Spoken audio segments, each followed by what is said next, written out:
हाय, आज के सेशन में हम सीखेंगे। 1 मिनट हम सीखेंगे। हाँ, हर सेशन में हम कुछ ना कुछ सीखते ही हैं। आप लोगों का प्यार भले ही मेरे लिए थोड़ा कम हो जाए, बट मेरा सिखाना और अच्छे से सिखाना और हाई क्वालिटी कंटेंट देना हमेशा जारी रहेगा। मुझे बहुत दुख होता है जब मेरे बोलने के बाद भी पीपल आर, अगर मेरे को मेंटोर समझते हो और मेरे बोलने के बाद भी मेरी किसी चीज़ को नहीं मान रहे हो तो डेफिनेटली यार दुख तो हो गई। तो मैंने बोला था लास्ट सेशन में, कम से कम हर देखने वाला अपने 5 फ्रेंड्स के साथ इस चैनल को शेयर करो। आप समझो यार, जितने ज़्यादा लोग जुड़ेंगे ना उतना ज़्यादा मोटिवेशन आएगा, उतनी ज़्यादा स्पीड में अच्छे से मैं क्वालिटी अपग्रेड कर सकूंगा मेरे कंटेंट की। तो बिना किसी देरी के आज का सेशन शुरू करेंगे। आज हम सीखेंगे due point analysis. Due point analysis आपने अभी तक एकेडमिकली बहुत पढ़ा होगा, बट मैं आपको सिखाऊंगा रियल वर्ल्ड एप्लीकेशन कैसे होती है, और एक बहुत ही शानदार मॉडल हम ड्यू पॉइंट एनालिसिस पे बनाएंगे जो आप डेमोन्स्ट्रेट कर सकते हैं अपने प्रोस्पेक्टिव एम्प्लॉयर्स के सामने, जिससे आपके जॉब मिलने के प्रोस्पेक्ट्स बहुत ज़्यादा इंक्रीज होंगे। तो बिना किसी देरी के फटाफट शुरू करते हैं। And hi, this is Parth Verma, welcome to the valuation school channel. अगर सब्सक्राइब नहीं किया तो फटाफट सब्सक्राइब कर लो। चलो जल्दी। हाँ जी। तो अब थोड़ा सा पहले मॉडलिंग पे जाने के पहले थोड़े से कंसेप्ट समझते हैं ड्यू पॉइंट एनालिसिस के, जो बहुत ज़रूरी है। और ये वो रेगुलर कंसेप्ट्स नहीं है जो आपको एकेडमिक्स में समझाए गए थे। ठीक है, मैं समझाऊंगा कि प्रैक्टिकली अपन ड्यू पॉइंट एनालिसिस को कैसे इंप्लीमेंट करेंगे किसी भी कंपनी पे। ठीक है। नाउ, उसके पहले आप समझ लो कि अपना एंड गेम क्या है। अपने को क्या करना है, बहुत सिंपल सा लॉजिक है। मेरे को कंपनी की प्रॉफिटेबिलिटी को मेजर करना है। कंपनी की प्रॉफिटेबिलिटी को मेजर करने में मैं क्यों इंटरेस्टेड हूँ भाई? एज एन इन्वेस्टर, ठीक है, it is my it is my diligence that मैं मेरी कंपनी में जो मैंने पैसा डाला है मैं हमेशा मेजर करूं कि मेरी कंपनी ने मेरे को रिटर्न कितना दिया है। ठीक है, तो it is always important for me to measure the profitability of the particular company. Now, पहले हम कुछ बेसिक कंसेप्ट समझते हैं। उसमें सबसे पहला कंसेप्ट है मोट। हो सकता है आप लोगों को ऑलरेडी पता हो, जिनको नहीं पता है वो देखो, जिनको पता है वो बढ़ जाओ आगे, आपकी मर्जी। ठीक है। नाउ, मोट समझना, मोट का मतलब क्या होता है। अगर आप इंग्लिश में जाओगे तो मोट का मतलब होता है किला। ठीक है, ये जो किला होता है ये मोट होता है। अब आप देखोगे तो ये, अगर किसी को ये रेड फ्लैग यहां से उतारना है किसी दुश्मन देश को, ठीक है, तो क्या करेगा? उसकी आर्मी यहां पर खड़ी हुई है। अभी आर्मी, और बहुत सालों पुरानी बात कर रहा हूं मैं, ये आर्मी ये क्रॉस नहीं कर सकती। क्यों? बिकॉज ये चारों तरफ वाटर है। दैट इज द फर्स्ट मोट। ठीक है, ये एडवांटेज है इस किले के पास खुद की प्रोटेक्शन करने के लिए। Second, second is this height which they need to scale. Third, third again is this steep wall. तो आप देख रहे हो इस पर्टिकुलर पिक्चर में, जो मैंने किले का पिक्चर बताया, फोर्ट का पिक्चर बताया, इस पर्टिकुलर पिक्चर में 3 अलग अलग मोट है। तो ऐसे ही जब कंपनीज के पास कुछ ऐसे एट्रीब्यूट्स होते हैं जो कंपनी को कॉम्पिटिटिव एडवांटेज देते हैं ओवर अ लॉन्ग रन, ठीक है, जो कंपनी को कॉम्पिटिटिव एडवांटेज देते हैं ओवर अ लॉन्ग रन, वो कंपनी के मोट है। फॉर एग्जाम्पल सर, मोट के 1-2 एग्जाम्पल्स दे दो। जैसे फॉर एग्जाम्पल एक होता है प्राइसिंग पावर। प्राइसिंग पावर मतलब कंपनी का जो प्रोडक्ट है उसकी डिमांड इतनी ज्यादा इन इलास्टिक है कि आप कितना भी प्राइस बढ़ा दो कंज्यूमर आके लेगा ही लेगा। जैसे फॉर एग्जाम्पल सर, एक एग्जाम्पल इसका, सब एग्जाम्पल दे दो। सब एग्जाम्पल ले लो आप। छोटी गोल्ड फ्लेक। ए, सिगरेट विगरेट नहीं पीना है, ठीक है, सिर्फ एग्जाम्पल दे रहा हूं। छोटी गोल्ड फ्लेक, ठीक है। कब से खरीद रहे हो छोटी गोल्ड फ्लेक? सही बता देना। जब 6-7 रुपए की होती थी तब से खरीद रहे हो? आज 10 रुपए की हो गई है, कल 11 की हो जाएगी तो भी खरीदोगे, परसों 15 की हो जाएगी तो भी खरीदोगे। क्या समझ में आया? जो सिन स्टॉक्स होते हैं, सिन स्टॉक्स मतलब जैसे सिन कंपनीज होती हैं, जैसे जो लिकर बनाती हैं, जो आपकी सिगरेट्स बनाती हैं, ये कंपनीज के पास हेवी प्राइसिंग पावर होता है। दूसरा, सर दूसरा क्या प्राइसिंग, दूसरा क्या हो सकता है? दूसरा होता है ऑपरेटिंग एफिशिएंसी। ये भी एक मोट है। ऑपरेटिंग एफिशिएंसी मतलब कम रिसोर्सेज यूज करते हुए कंपनी इतनी एफिशिएंटली ऑपरेट कर रही है, खुद को इतने अच्छे से मैनेज कर रही है कि कम रिसोर्सेज में वो ज्यादा प्रॉफिट कमा रही है as compare to its competitor. This is also moat. Entry of barrier भी मोट है। एंट्री ऑफ बैरियर मतलब sir, entry of barrier, entry of barrier मतलब वो कंपनी जिस इन्वायरमेंट में काम कर रही है वो इतनी हाईली रेगुलेटेड है, जैसे फार्मास्यूटिकल है, ठीक है, स्पेशली जो शेड्यूल एच ड्रग्स बनते हैं फार्मास्यूटिकल में, ठीक है, वो इतनी हाईली रेगुलेटेड एंटिटी है कि हर किसी को लाइसेंस मिलेगा नहीं, जो चाहे वो फार्मा कंपनी थोड़ा ना खोल सकता है, ठीक है, you need certain level of expertise for it. तो it is having a high barrier of entry of barrier. Sir दूसरा कोई अच्छा एग्जाम्पल दे दो इसका एंट्री ऑफ बैरियर का। एंट्री ऑफ बैरियर का एक एग्जाम्पल मैं आपको लाइव एग्जाम्पल देता हूं।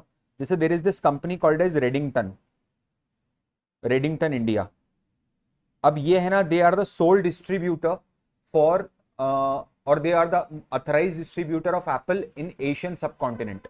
इंडिया में और एशिया की जो दूसरी इमर्जिंग इकोनॉमीज है, इमर्जिंग कंट्रीज है, वहां पर ये एप्पल, सोनी, ये दो प्रोडक्ट्स के सोल डिस्ट्रीब्यूटर है। मतलब अगर आप एप्पल का कोई प्रोडक्ट खरीद रहे हो तो 110% उसमें रेडिंगटन को एक कमीशन जा रहा है। अब इसका अगर मार्जिन देखोगे तो मार्जिन इज जस्ट 4%, ठीक है, मार्जिन इज जस्ट 4%। अब इसका और इन्वेस्टमेंट बहुत हैवी है, कैपिटल रिक्वायरमेंट इज ह्यूज ना, आपको बल्क में खरीदना है, 1 लाख एप्पल आईफोन खरीदने कंपनी से, कंपनी को अपफ्रंट पेमेंट करना है और आपको धीरे धीरे डिस्ट्रीब्यूटर्स को पेमेंट करना है, वो धीरे धीरे over a period of time आपको पैसा वापस लौटाएंगे, ठीक है। तो उस केस के अंदर कम मार्जिन का बिजनेस है और बहुत ज्यादा कैपिटल रिक्वायरमेंट है, ऑटोमेटिकली मोट हो गया, अपने आप में मोट है, ठीक है। सर एक और एग्जांपल दे दो एंट्री ऑफ बैरियर का। एंट्री ऑफ बैरियर का एक और एग्जांपल ले लो आप। जितने भी वाइन बिजनेस होते हैं, जैसे आप देखोगे इंडिया में जो लिस्टेड कंपनी है वाइन की, ठीक है, that is Sula wine. India में सूला वाइन करके एक कंपनी है जो लिस्टेड कंपनी है वाइन्स की। अब सूला वाइन आप देखोगे तो वाइन कंपनी में क्या होता है, आपने जब वाइन यार्ड ओपन करोगे, आप कोई भी एक वाइन यार्ड ओपन करते हो तो मिनिमम 20 ईयर्स का टाइम लग जाता है उसको प्रॉफिटेबिलिटी में आने में और ब्रेक इवन अचीव करने में। अब ये जो इसका साइकिल है, इतना लॉन्ग साइकिल है, क्योंकि आपने वाइन बनाई तो बनते से थोड़ा ना बाजार में बिकेगी ना, उसकी एजिंग करनी पड़ेगी, उसको रखना पड़ेगा संभाल के, वो कास्क में, जो आपके टंकी होती है, बेसिकली कास्क बोला जाता है उसको, जो टंकी होती है आपकी लकड़ी की, उसके अंदर आपको स्टोर करके रख। मूवीज वगैरह में देखिए लकड़ी की टंकी ऐसी बनी होती है, कुछ ऐसी टंकी बनी होती है लकड़ी की, कार्टून्स वगैरह में भी आपने देखा होगा, ठीक है। तब क्योंकि उसकी एजिंग ही इतनी हाई है तो ऑटोमेटिकली वो मोटे, यार कौन जिसको पैसा लगाना है वो ऐसे धंधे में पैसा लगाएगा ना जहां इमीडिएटली प्रॉफिटेबिलिटी मिले उसको, या प्रॉफिटेबिलिटी 2-3 साल में आ जाए, 20 साल कौन इंतजार करेगा, ठीक है। तो ये कंसेप्ट है मोट का, ये समझना बहुत जरूरी है, इसका डायरेक्ट लिंकेज है आगे, ठीक है। अगला कंसेप्ट समझो, इकोनॉमिक प्रॉफिट। इकोनॉमिक प्रॉफिट और नॉर्मल प्रॉफिट के अंदर क्या फर्क है वो समझना। नॉर्मल प्रॉफिट जो आपका प्रॉफिट एंड लॉस अकाउंट होता है उससे निकलता है, जो नॉर्मल प्रॉफिट है आपका, ठीक है। Economic profit is P&L profit plus opportunity cost, ठीक है। नाउ इसका मतलब ये है, ये P&L प्रॉफिट तो समझ में आ गया आपको कि ये धंधा है, जो बिजनेस से मैंने प्रॉफिट अर्न करा है वो प्रॉफिट है। अपॉर्चुनिटी कॉस्ट मतलब मैंने ए की जगह बी में मेरी कैपिटल लगाई, बिजनेस ने ए की जगह बी में कैपिटल लगाई, तो वो जो ए में कैपिटल लगाई है, ए में कैपिटल नहीं लगाई है, उसकी जो कॉस्ट है दैट इज अपॉर्चुनिटी कॉस्ट, और बी में जो कैपिटल लगाई है that is my profit due to opportunity, उसका एक एलिमेंट यहां पर लिया जाता है, ठीक है। इसको कैलकुलेट करना it's very difficult, but you need to understand DuPont analysis जो होता है ना, उसका जो ऑब्जेक्टिव होता है that is to identify the economic profit of a particular company. Now number 3, share holders wealth. You need to understand, अगर आप लोगों ने कॉर्पोरेट फाइनेंस बहुत डेप्थ में पढ़ा है, और आप मैं आपको अगर फर्स्ट सेशन में लेके जो आपके कॉलेज के, आपके कोचिंग के, जहां भी आपने कॉर्पोरेट फाइनेंस पढ़ा है, तो आपको एक चीज तुरंत याद आएगी कि कॉर्पोरेट फाइनेंस का जो एक ऑब्जेक्टिव होता है, जो कंपनी का एक मेन ऑब्जेक्टिव होता है, वो होता है to maximise share holders wealth. To maximise share holders wealth. Company सिर्फ और सिर्फ शेयर होल्डर की वेल्थ को मैक्सिमाइज करने के लिए ही काम करती है। कोई कंपनी अपना कैपिटल अलोकेशन मतलब, से फॉर एग्जांपल कंपनी के पास 10 करोड़ रुपया है या 1000 करोड़ रुपीस है। अब कंपनी कितने एफिशिएंटली वो 1000 करोड़ के 4000 करोड़ बनाती है, इसी पे डिपेंड करता है कि एक शेयर होल्डर की वेल्थ कितनी स्पीड में कंपाउंड होगी। और यही सारे एनालिसिस होते हैं ड्यूपॉन्ट के अंदर, ठीक है, कि एक शेयर होल्डर की वेल्थ कितनी स्पीड में कंपाउंड होती जाएगी। तो अगर कोई कंपनी है which is good in capital allocation, तो वहां पर उस कंपनी के अंदर क्या होगा, शेयर होल्डर का wealth will increase at a rapid pace, immediate बढ़ेगा, इंट्रिंसिकली बढ़ेगा, खुद से बढ़ेगा, नॉट प्राइस। कंपनी को बिना बाहर के सपोर्ट के जो प्रॉफिट अर्न कर रही है कंपनी, उसी को बिजनेस में री इन्वेस्ट कर रही है। ठीक है, और उससे कंपनी का प्रॉफिटेबिलिटी इंक्रीज होगा। नाउ प्लीज अंडरस्टैंड, आगे समझिए। आप ऐसा समझो कि जो एक कंपनी होती है ना आपकी, वो कंपनी एक म्यूचुअल फंड है। सर कंपनी म्यूचुअल फंड का क्या मतलब है? मतलब है कैसे बोल रहे हो कि कंपनी म्यूचुअल फंड है? यार म्यूचुअल फंड में अपन क्या करते हैं? म्यूचुअल फंड में हम क्या करते हैं? म्यूचुअल फंड के अंदर हम हमारी इन्वेस्टमेंट को एक फंड मैनेजर के हाथ में देते हैं, वो फंड मैनेजर उस इन्वेस्टमेंट को मार्केट में इन्वेस्ट करता है, उस मनी को मार्केट में इन्वेस्ट करता है और हमें रिटर्न कमा के देता है, या तो कैपिटल एप्रिसिएशन के रूप में कि मैंने 1 लाख दिया था, 1 लाख का 1.5 लाख हो गया, या फिर कहीं डिविडेंड वाले म्यूचुअल फंड्स होते हैं तो डिविडेंड के रूप में हमको कमा के देता है। ठीक है, वैसे ही as a equity shareholder आप कंपनी को पैसा देते हो, कंपनी उसको बिजनेस में लगाती है और कंपनी उस बिजनेस से आपको प्रॉफिटेबिलिटी जनरेट करके देती है। तो मेरे लिए बहुत क्रूशियल हो जाता है कि मैं ये समझूं कि मेरे को कंपनी कितना रिटर्न दे रही है, मुझे मेरी कंपनी कितना रिटर्न दे रही है। This is one of the most crucial aspect for me to understand. और जो मेरी कंपनी की प्रॉफिटेबिलिटी का कैलकुलेशन है वो तो आप सबको आता होगा, फॉर्मूले वगैरह पे मैं नहीं जाऊंगा, बट उसको एनालाइज कैसे करते हैं, वो जो मेरी प्रॉफिटेबिलिटी आ रही है कंपनी की, वो किस फैक्टर के कारण आ रही है, ये सभी चीजें हम ड्यूपॉन्ट एनालिसिस में बहुत डेप्थ में कवर करेंगे। ठीक है, नाउ प्लीज अंडरस्टैंड, जो सबसे पहला एक रेशो है हमारा, और मैं बहुत प्यारी आपको एक बहुत ही सेक्सी और बहुत ही प्रोफेशनल लुकिंग रिपोर्ट बना के दूंगा। ठीक है, आप पूरी रिपोर्ट बनाओगे एक्सेल के अंदर, आपको सिर्फ कंट्रोल पी करना है, पीडीएफ के ऊपर खटके से दबाना है, बाहर हो जाएगा काम पूरा। ठीक है, now please understand, return on asset. Return on asset का मतलब यह है कि कंपनी 1 रुपए की असेट के ऊपर कितने रुपए का प्रॉफिट कमा रही है। मतलब क्या है सर? इसका मतलब है net profit divided by total assets. यानी अगर ये जो रेशियो है ये 5% निकल के आ रहा है, ठीक है, ये 5% निकल के आ रहा है, या 5% मत बोलो इसको, जैसे मान लो ये 20% निकल के आ रहा है, तो इसका क्या मतलब है? इसका मतलब यह है कि 1 रुपए की एसेट पे कंपनी 0.20 रुपीज का नेट प्रॉफिट कमा रही है। 1 रुपए की एसेट पे कंपनी 0.20 रुपीज का नेट प्रॉफिट कमा रही है, क्योंकि नीचे तो बाय डिफॉल्ट 1 हो जाएगा ना, 1 इज 100%। ठीक है, और ये कितना आ जाएगा? 2/1, और 0.2/1, 0.2/1। ठीक है, ये बहुत सिंपल सा फंडा है, मतलब कंपनी के पास कितनी एसेट है और उस पर कंपनी कितना प्रॉफिट कमा रही है। अब देखना, ये दो चीजों पे डिपेंड करता है, ये जो 20% है ये दो चीजों पे डिपेंड करता है। किन दो चीजों पे डिपेंड करता है? या तो ये 20% कैसे बढ़ कम हो सकता है, कैसे बढ़ सकता है कम हो सकता है, दो चीजों से बढ़ सकता है, या तो कंपनी के प्रॉफिट बढ़ जाए, मतलब नेट प्रॉफिट इंक्रीज हो जाए, या फिर कंपनी की टोटल एसेट कम हो जाए। इन दोनों कारणों से हो सकता है, या फिर ये दोनों हो जाए। अगर ये दोनों एक साथ हो गए कंपनी में कि कम एसेट पे कंपनी ज्यादा प्रॉफिट कमा पा रही है, तो ये आरओए तो बूस्ट हो जाएगा एकदम से। समझ में आ रहा है आपको? इसको हम दो पार्ट्स में डिवाइड करेंगे। ये जो रेशियो है ना, क्योंकि मैं जब एक्सेल पे जाऊंगा तब मैं कुछ भी कंसेप्ट नहीं समझाऊंगा, तब हम मॉडलिंग सीखेंगे, अभी कंसेप्ट समझ लो अच्छे से। इसको हम दो पार्ट्स में डिवाइड करेंगे। अब दो पार्ट्स में कैसे डिवाइड करेंगे? एक है हमारा net profit divided by sales, दूसरा है मेरा sales divided by total assets. इन दोनों का मल्टीप्लीकेशन कुछ भी नहीं है, यही आता है। कैसे? बता देता हूं। मल्टीप्लाई करोगे तो सेल से सेल्स कट हो जाएगी, क्या बचेगा? Net profit divided by total asset. वही तो मैंने यहां बोला है। अब इसका लॉजिक समझना, इसका लॉजिक समझना।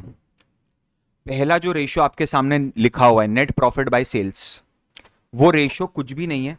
That ratio is nothing but your net profit margin. ठीक है, दैट इज मार्जिन। ये वाला जो रेशियो है, ये वाले रेशियो को बोलते हैं असेट टर्नओवर रेशियो। समझिए मेरी बात ध्यान से।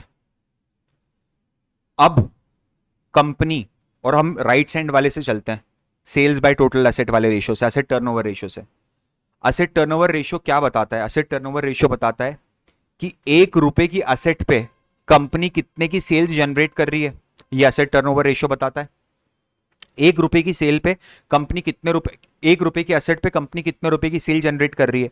जो कंपनी बहुत एफिशिएंट है जैसे डी मार्ट। अब डी मार्ट का कोई कॉम्पिटिटर है नहीं अभी इस समय आसपास भी, जो डी मार्ट के आसपास भी भटकता हो। लेकिन 2 मिनट के लिए सोचो कि डी मार्ट का कॉम्पिटिटर है, एंड डी मार्ट का जो कॉम्पिटिटर है वो से फॉर एग्जाम्पल डी मार्ट का कॉम्पिटिटर कोई है अभी जो बहुत अच्छा, रिलायंस रिटेल ले लो, कि रिलायंस ने डीमर्ज कर दिया अपना ग्रोसरी बिजनेस और उसने रिलायंस किराना करके खुद का स्टोर खोल दिया। ठीक है, उसने रिलायंस किराना करके उसका खुद का स्टोर खोल दिया। नाउ प्लीज अंडरस्टैंड, जब ये चीज होगी, मैं थोड़ा सा कैमरा ठीक करता हूं, 1 मिनट दीजिए। हाँ जी, जब ये चीज होगी, ठीक है, तो अब हम इन दोनों को कंपेयर जब कर रहे हैं, जब हम इन दोनों को कंपेयर कर रहे हैं, तब क्या होगा, हम देखेंगे कि यार $1 बिलियन, मतलब वो 8,000 करोड़ रुपए की एसेट पे, टोटल एसेट पे डी मार्ट जो है वो 4,000 करोड़ का बिजनेस कर रहा है। ठीक है, और रिलायंस रिटेल जो है वो सिर्फ 2,000 करोड़ का बिजनेस कर पा रहा है। तो इसका क्या मतलब है, इसका मतलब है कि डी मार्ट अपने बिजनेस को ज्यादा एफिशिएंटली कर रहा है। समझना मेरी बात, 1 मिनट समझना। ये डी मार्ट है और ये रिलायंस रिटेल है, दोनों का जो टोटल असेट है, से फॉर एग्जांपल वो 8,000 CR है। 1 मिनट के लिए मैं पैरेलल कर रहा हूं, ऐसा होता नहीं है, आपको भी पता है। ठीक है, मैं आपको कंसेप्ट समझाने के लिए एक फिक्टिशियस एग्जांपल ले रहा हूं। अब डीमार्ट क्या कर रहा है, इस असेट के ऊपर 4,000 रुपीज का प्रॉफिट सेल्स जनरेट कर रहा है, और रिलायंस रिटेल इस असेट के ऊपर 1,000 का सेल जनरेट कर रहा है। रिलायंस रिटेल इस असेट के ऊपर 1,000 का सेल जनरेट कर रहा है, तो इसका टर्नओवर रेशियो कितना निकल गया, 0.5, और इसका turnover sales asset turnover ratio कितना निकला, 0.125। समझ में आ रहा है आपको ये बात? देख के ही समझ में आ रहा है कि DMart is running it's business in a more efficient manner, same asset base के ऊपर ज्यादा सेल जनरेट हो रही है। ठीक है, तो क्या डीमार्ट के पास एफिशिएंसी मोड है, यस और नो? मोड जो हमने पढ़ा था, क्या डीमार्ट के पास एफिशिएंसी मोड है? जल्दी से बताइए फटाफट, है कि नहीं है? और यार बेशर्म जैसी देख रहे हो यहां तक, आपको ये शर्म नहीं आ रही कि मैं कम से कम एक लाइक कर दूं जाके और कमेंट में कुछ लिख दूं? कुछ लिख दे यार, गाली बक दे, लिख तो सही कम से कम कमेंट में कुछ तो लिख। ठीक है, अब देखना, ये जो मेरा असेट टर्नओवर रेशियो है, ये मेरी ऑपरेटिंग एफिशिएंसी समझाता है। गाली मत बकना, ऐसे ही मजाक कर रहा था। ठीक है, असेट टर्नओवर रेशियो समझाता है, और ये जो मेरा नेट प्रॉफिट मार्जिन समझाता है, इसको मेरे को बोलने की जरूरत ही नहीं है। ठीक है, समझिए मेरी बात। किसी कंपनी का अगर असेट टर्नओवर रेशियो ज्यादा होगा, इसका मतलब वो एक कम असेट्स में ज्यादा सेल्स करेगी, और कम असेट में जब ज्यादा सेल करेगी तो ज्यादा सेल पे एब्सोल्यूट नेट प्रॉफिट भी ज्यादा निकलेगा। यस और नो? यस और नो? बिल्कुल ज्यादा निकलेगा। ठीक है, अब समझिए, लेकिन अगर परसेंटेज टर्म्स के अंदर नेट प्रॉफिट भी वो ज्यादा कर रही है तो ये बूस्ट हो जाएगा, जैसा हमने एग्जांपल दिया था, इट विल गेट बूस्टेड। ठीक है, यहां पर ये जो मार्जिन अगर किसी कंपनी का ज्यादा है, अगर आपका ROA जो आ रहा है that is increasing in a particular company because of margin, तो इसका मतलब यह है कंपनी के पास प्राइसिंग पावर बहुत स्ट्रांग है, कंपनी के पास प्राइसिंग पावर बहुत अच्छी है, इसीलिए कंपनी का ROA कंसिस्टेंटली बढ़ रहा है। और उस ROA के बढ़ने का रीजन असेट टर्नओवर रेशियो नहीं है, कंपनी का एफिशिएंट बिजनेस ऑपरेशन नहीं है, कंपनी का प्राइसिंग पावर है कि कंपनी प्राइसिंग कमांड कर पा रही है मार्केट में। उससे बिल्कुल उल्टा, अगर किसी कंपनी का ROA कंटिन्यूअसली बढ़ रहा है, तो उसका सिंपल सा ये मतलब है कि कंपनी एफिशिएंटली बिजनेस कर पा रही है। अच्छा, किसी कंपनी के पास दोनों चीज हो, तो मतलब एफिशिएंटली बिजनेस भी कर पा रही है और प्राइसिंग पावर भी बढ़ रहा है, तब तो जैकपॉट लग गया आपका, रिटर्न ऑन एसेट तो बूस्ट हो जाएगा आपका। क्या रिटर्न ऑन एसेट का कंसेप्ट एकदम बिल्कुल स्पेसिफिकली क्लियर हुआ है आप लोगों को? एकदम क्रिस्टल क्लियर होना चाहिए। ठीक है, आगे बढ़ते हैं। चलिए समझिए, अगला रेशियो जो होता है जो हम कवर करेंगे हमारे मॉडल में, that is return on equity. Return on equity का क्या मतलब है, अगर मैं बिल्कुल सिंपल भाषा में बताऊं तो इसमें ये रिटर्न ऑन असेट जो है ना, आप समझो जो असेट है, ये असेट रेशियो जो है, ठीक है, इसमें टोटल कितनी असेट है, उसके ऊपर कितना नेट प्रॉफिट कमाया है। ठीक है, रिटर्न ऑन इक्विटी के अंदर क्या है, टोटल कितना इक्विटी है और उसके ऊपर कितना आपने प्रॉफिट कमाया है। इसका क्या मतलब है, बिल्कुल बेसिक, अगर मैं एकदम बेसिक से आपको लेके जाना चाहूं, तो बिल्कुल बेसिक से लेके जाना चाहूं तो क्या मतलब है इसका, इसका मतलब यह है कि जो आपका नेट प्रॉफिट है, कंपनी ने जो नेट प्रॉफिट कमाया है ऑन शेयर होल्डर इक्विटी। अब ये शेयर होल्डर इक्विटी जो है ना, इसको भी दो पार्ट्स में स्प्लिट कर, रेशियो को नहीं, सिर्फ डिनोमिनेटर की बात कर रहे हैं, इसको दो पार्ट्स में स्प्लिट कर सकते हैं, net profit divided by equity share capital plus reserves. Equity share capital plus reserves, आप समझिए एक बार, इक्विटी शेयर कैपिटल का क्या मतलब है, जो फेस वैल्यू पे इन्वेस्ट किया था ना इक्विटी शेयर होल्डर ने, जो इनिशियली जो फेस वैल्यू पे इन्वेस्ट किया था, यानी आप देखते होगे कि 10 रुपीज फेस वैल्यू का स्टॉक है और मार्केट में आईपीओ आया है 200 पे, तो उस 200 में 10 रुपीज फेस वैल्यू की कीमत है। फेस वैल्यू मतलब जो शेयर सर्टिफिकेट मिलेगा, अगर मिलता तो, अब तो नहीं मिलता क्योंकि डीमटेरियलाइज हो गया है, बट अगर मिलता तो उसके ऊपर शेयर की वैल्यू 10 रुपीज लिखी होती है। तो सर फिर 200 में क्यों बेच रहा है, 190 प्रीमियम है, उसको सिक्योरिटी प्रीमियम बोला जाता है। 11th-12th में जाके समझो, अकाउंटिंग 11th-12th, जो अकाउंटिंग वाले नहीं है वो ऐसे ही समझो, ठीक है। और कंपनी ने हर साल जो थोड़ा थोड़ा प्रॉफिट कमा के बचा के रखा है, वो सब रिजर्व्स कैटेगरी के अंदर आ जाता है, ठीक है। वो सारा का सारा प्रॉफिट जो है वो रिजर्व में आ जाता है। Now please understand this very carefully. ये जो मेरा नेट प्रॉफिट बाय इक्विटी है, मतलब जो मेरा आरओई है, इसको हम तीन अलग अलग रेशियोज के थ्रू एनालिस करेंगे। सबसे पहला नेट प्रॉफिट बाय सेल्स, दूसरा सेल्स बाय टोटल असेट्स, तीसरा total assets bye equity share capital. Now देखोगे अगर इन तीनों को मैं मल्टीप्लाई करता हूं तो बात वही है बिल्कुल, अगर मैं इन तीनों को मल्टीप्लाई करता हूं तो बात बिल्कुल सेम वैसी पड़ रही है ना। कैसे पड़ रही है, सेल से सेल्स कटा, टोटल असेट से टोटल असेट कटा, बचा क्या, net profit divided by equity share capital. इन तीनों का एनालिसिस कैसे होगा वो ध्यान रखना, इन तीनों का एनालिसिस कैसे होगा वो थोड़ा ध्यान रखना, कैसे होगा समझते हैं। देखिए ध्यान से, कंपनी ये जो है ये तो आपको बिल्कुल सॉर्टेड है। ये क्या बता रहा है सर, ये प्राइसिंग पावर बता रहा है कंपनी का। सर ये भी बिल्कुल सॉर्टेड है। ये क्या बता रहा है, कंपनी की ऑपरेटिंग एफिशिएंसी बता रहा है। ये क्या बता रहा है, ये बता रहा है कि 1 रुपए की जो कंपनी की शेयर कैपिटल लगाई है शेयर होल्डर्स ने, उसके अगेंस्ट में कंपनी के पास टोटल कितनी असेट खड़ी है। अरे सिंपल सा लॉजिक है ना, और क्या है वो, दैट इज नथिंग। इसको या तो आप इक्विटी मल्टीप्लायर बोल दो, इसको इक्विटी मल्टीप्लायर बोल दो, या फिर इसको फाइनेंशियल लिवरेज बोल दो।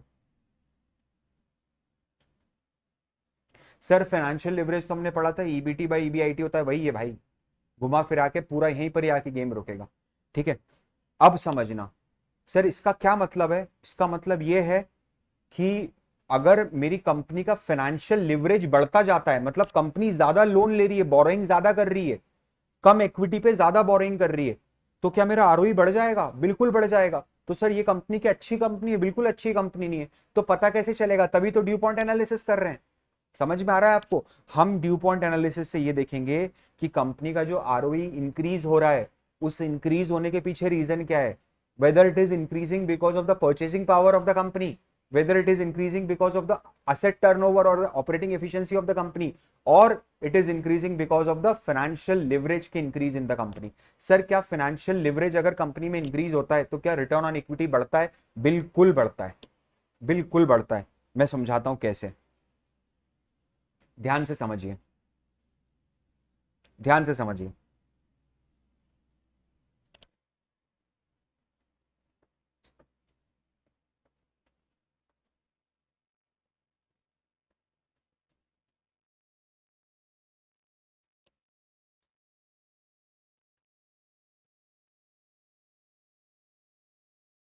ध्यान से समझिए,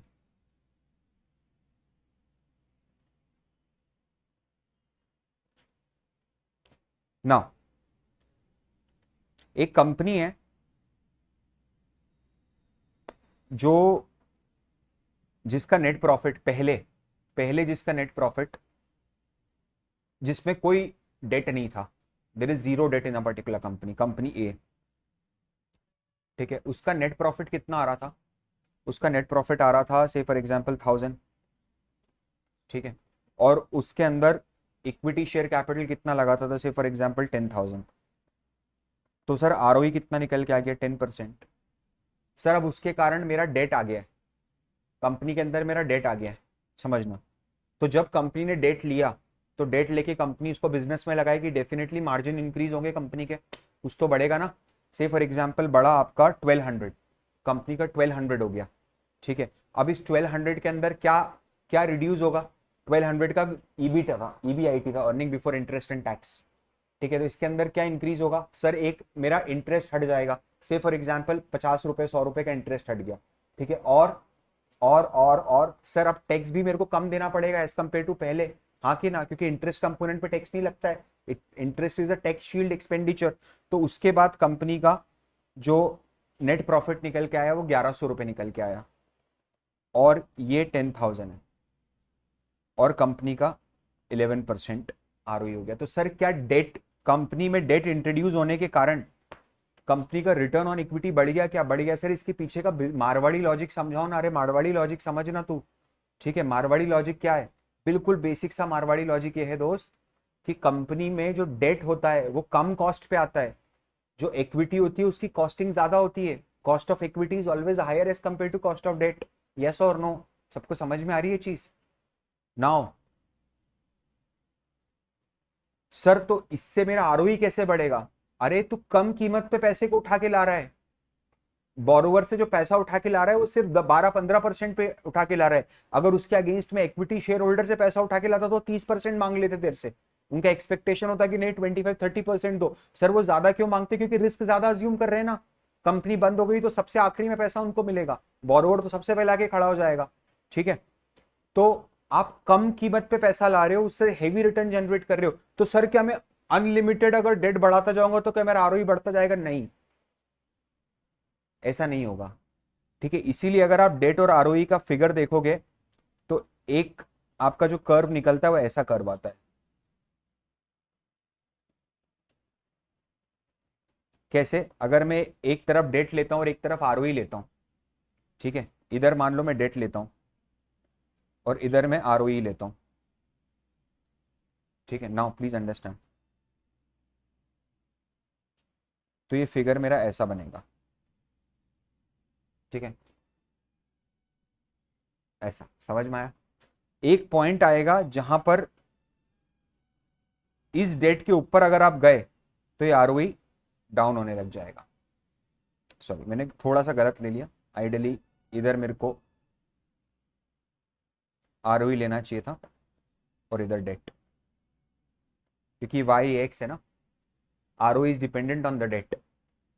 तो आप अगर इस पॉइंट इस डेट से जरा सा भी आगे बढ़े तो आपका आरओई ड्रॉप होना शुरू हो जाएगा, ठीक है।